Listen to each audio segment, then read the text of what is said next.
Welcome to my channel. Assalamualaikum warahmatullahi wabarakatuh. Halo anak-anak, selamat datang dalam video pembelajaran Bapak pada pertemuan hari ini. Perkenalkan, nama Bapak Muhammad Danul Ghifari dari Prodi S1 Pendidikan Biologi Universitas 11 Maret. Pada kesempatan kali ini, Bapak akan menemani kalian belajar mengenai sistem pernapasan manusia, khususnya pada bagian organ yang berperan dalam sistem organ pernapasan. Sebelum memulai pembelajaran, Bapak akan menyapa anak-anak pada kali ini. Bagaimana kabar anak-anak hari ini? Semoga dalam keadaan sehat walafiat dan dalam keadaan semangat belajar. Nah, selanjutnya Bapak akan bertanya, saat kita menarik napas dan menghembuskan napas, organ apa saja yang bergerak? Nah, betul sekali. Untuk organ yang bergerak itu ada dada, tulang rusuk, paru-paru, otot diafragma, perut, dan lain-lain. Bisa dilihat dalam video ini.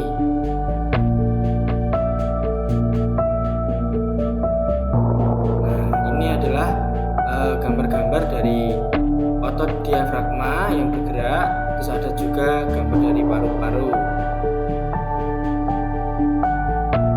Lalu, menurut kalian, organ-organ dalam sistem pernapasan apakah dapat bekerja sendiri-sendiri tanpa bantuan organ lain? Tentu saja tidak ya. Semua organ dalam sistem pernapasan saling berkaitan dan bekerja sama agar kita dapat bernapas dengan lancar. Mengapa demikian? Alasannya karena setiap organ itu memiliki perannya masing-masing. Akan tetapi, organ-organ tersebut bekerja sama untuk menjalankan fungsi pernapasan. Jadi, pada pembelajaran kali ini, anak-anak tahu tidak kita akan belajar mengenai apa? Ya, betul sekali. Kita akan belajar tentang struktur organ dalam sistem organ pernapasan dan bagaimana setiap organ tersebut memiliki fungsi yang berbeda tetapi saling mendukung antara satu dengan yang lainnya. Yang pertama, ada hidung dan rongga hidung. Hidung adalah tempat pertama masuknya udara ke tubuh kita. Di dalam rongga hidung, udara disaring oleh rambut-rambut halus dan lendir yang menangkap debu dan partikel kecil yang lain. Selain itu, udara juga dihangatkan oleh pembuluh darah di dinding hidung serta dilembabkan agar sesuai untuk memasuki paru-paru. Proses ini penting agar udara yang masuk aman dan nyaman bagi saluran pernapasan kita. Selain fungsi pernapasan, hidung juga berperan dalam penciuman, membantu kita mendeteksi berbagai macam bau. Selanjutnya, organ yang kedua ada mulut dan rongga mulut. Mulut berfungsi sebagai jalur alternatif untuk pernapasan jika hidung tersumbat. Dalam keadaan normal, udara yang biasanya masuk melalui hidung yang telah dilengkapi dengan mekanisme penyaringan dan pelembaban. Namun, saat kita beraktivitas yang berat, kita bernapas melalui mulut memungkinkan untuk menyerap udara yang lebih besar sehingga cepat masuk ke dalam paru-paru. Selain berfungsi dalam pernapasan, mulut juga berperan penting dalam sistem pencernaan dan saat kita berbicara. Selanjutnya ada faring. Faring adalah bagian yang menghubungkan rongga hidung menuju ke mulut. Di dalam faring terdapat epiglotis, yaitu katup yang bersifat elastis yang berfungsi untuk menutup trakea ketika kita makan ataupun minum. Hal ini bertujuan agar makanan dan cairan yang masuk ke kerongkongan dan tidak masuk ke trakea atau saluran pernapasan. Faring berperan sebagai jalur umum baik untuk udara maupun makanan sebelum akhirnya terpisah di trakea dan kerongkongan.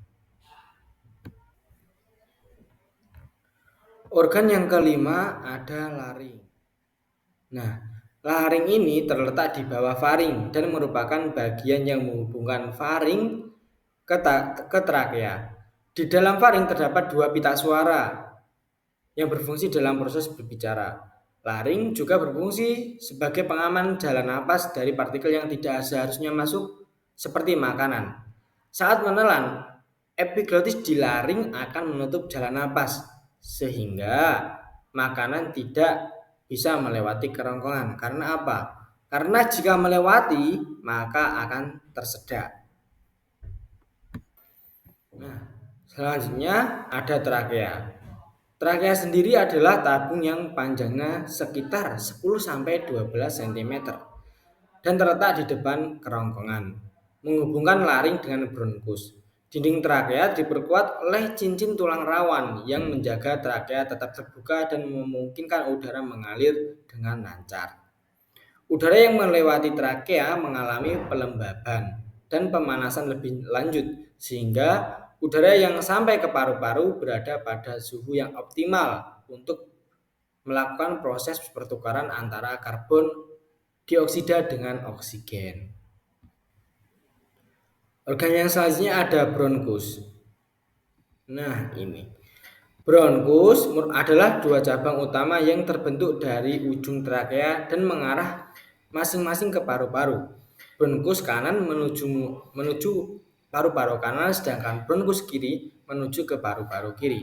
Di dalam bronkus terdapat rambut halus atau silia, struktur kecil yang memiliki yang hampir seperti rambut, yang berfungsi untuk menyaring partikel kecil dan lendir agar tetap bersih.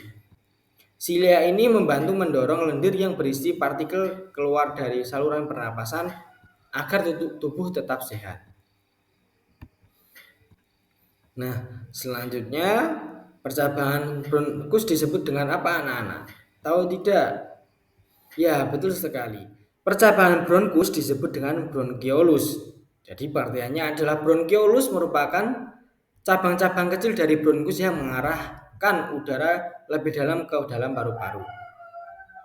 Bronkiolus memiliki peran penting dalam mendistribusikan udara ke seluruh jaringan paru-paru dan mengantarkannya ke alveolus, tempat terjadinya pertukaran gas.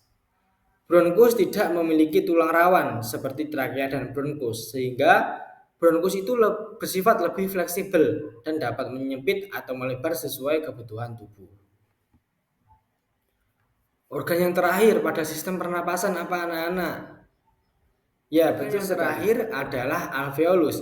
Alveolus merupakan kantung-kantung kecil yang terletak di ujung bronkiolus. Di dalam alveolus inilah terjadi pertukaran gas, yakni oksigen dari udara yang kita hirup masuk ke dalam kapiler darah, sedangkan karbon dioksida dari darah masuk ke alveolus untuk kemudian dihembuskan keluar tubuh. Alveolus ini memiliki dinding yang sangat tipis dan lembab, sehingga memungkinkan terjadinya difusi antara gas dengan mudah. Dari apa yang telah dipaparkan oleh Bapak, coba anak-anak simpulkan pembelajaran pada hari ini mengenai apa aja. Ya, betul sekali. Kesimpulannya, setiap organ pada sistem pernapasan memiliki peran penting yang saling bekerja sama. Hidung dan rongga hidung menyaring udara, faring dan laring mengatur jalur udara. Sedangkan alveolus melakukan proses pertukaran gas antara oksigen dengan karbon dioksida. Semua ini sangat diperlukan agar tubuh kita dapat mendapatkan oksigen yang cukup dan membuang karbon dioksida. Nah, setelah pembelajaran hari ini, apakah anak-anak sudah memahami apa saja struktur organ pada sistem organ pernapasan? Jika ada yang masih belum paham, jangan ragu untuk ditanyakan kepada Bapak. Oke, sudah paham semua? Alhamdulillahirabbil alamin. Terima kasih anak-anak sudah mengikuti pembelajaran Bapak pada hari ini. Semoga materi yang kita pelajari dapat bermanfaat dan menambah pemahaman anak-anak mengenai sistem pernapasan. Sampai jumpa pada video pembelajaran berikutnya. Dari Bapak, apabila ada kurang lebihnya, Bapak mohon maaf. Wassalamualaikum warahmatullahi wabarakatuh.